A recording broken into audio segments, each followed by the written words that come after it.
Bienvenue au JESFC 2026. J'ai la chance d'être avec Fabien Prats qui nous vient de Berne en Suisse et qui est le co-chairman des guidelines sur les valvulopathies de l'ESC. Je suis Erwan Donald de Rennes.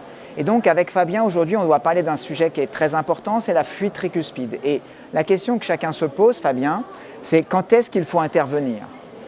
Erwan, merci beaucoup de l'invitation, une question très intéressante.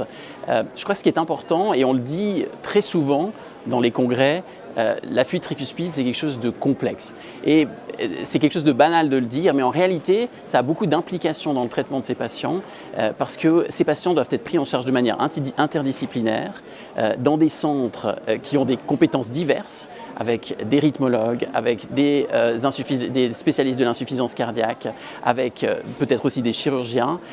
Et ces patients doivent être référés vraiment tôt, lorsque l'on sait qu'ils ont des symptômes qui sont liés à l'insuffisance tricuspide, pas seulement pour l'intervention, mais également pour tous les examens qui sont nécessaires en préparation de l'intervention.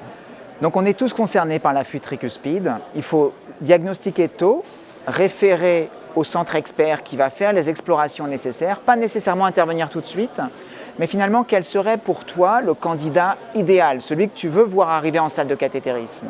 Pour le traitement transcathéter, les recommandations sont relativement claires. On traite des patients qui sont symptomatiques et dont les symptômes sont liés à l'insuffisance tricuspide. Ensuite, ce que l'on recommande, c'est que ces patients ont une thérapie médicamenteuse qui est adéquate et qui adresse aussi les causes potentielles de l'insuffisance tricuspide. Et ensuite, le pas suivant, c'est de comprendre le mécanisme exact. Et ces patients, typiquement, ce sont des patients que l'on veut voir tôt dans leur maladie, c'est-à-dire des patients qui n'ont pas encore de dysfonction rénale, qui n'ont pas encore d'atteinte hépatique et qui ont une fonction du ventricule droit qui est préservée. Ces patients vont avoir différents examens, un scanner, mais aussi des examens hémodynamiques et une ETO pour comprendre très bien le mécanisme de cette insuffisance tricuspide et être évalués ensuite par le Heart Team.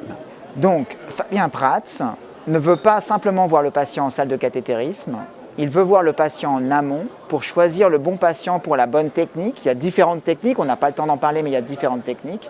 Mais après, le cardiologue, qui n'est pas forcément Fabien Prats, qui travaille dans un hôpital qui n'est pas un centre référent, doit être concerné par la fuite tricuspide, doit voir le patient avant, optimiser le traitement médical, et doit voir le patient après, optimiser le traitement médical. Tu es d'accord ? Absolument. Le suivi de ces patients avant et après l'intervention est absolument essentiel. Nous, ce qu'on va regarder comme interventionnaliste, c'est des facteurs comme la pression pulmonaire, comme la volémie du patient, comme les comorbidités du patient, pour évaluer le risque d'une intervention, que ce soit la chirurgie ou les traitements transcathéters. Et tu as mentionné, on a des possibilités, on a des options différentes pour des anatomies différentes et qui peuvent aider de manière absolument fantastique nos patients qui souffrent d'insuffisance tricuspide. Merci Fabien, c'était très clair, il est temps pour nous d'achever cette discussion.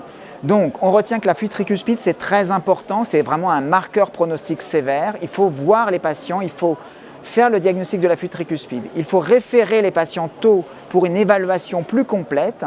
Certains patients vont justifier d'un traitement interventionnel, mais devront retourner voir leur cardiologue pour être suivis très méticuleusement après. Parce que cette fuite tricuspide, elle est secondaire, elle n'est pas isolée, elle est associée à une autre cardiopathie. Donc soyons tous vigilants et pensons à la fuite tricuspide. Merci Fabien. Merci beaucoup Erwan.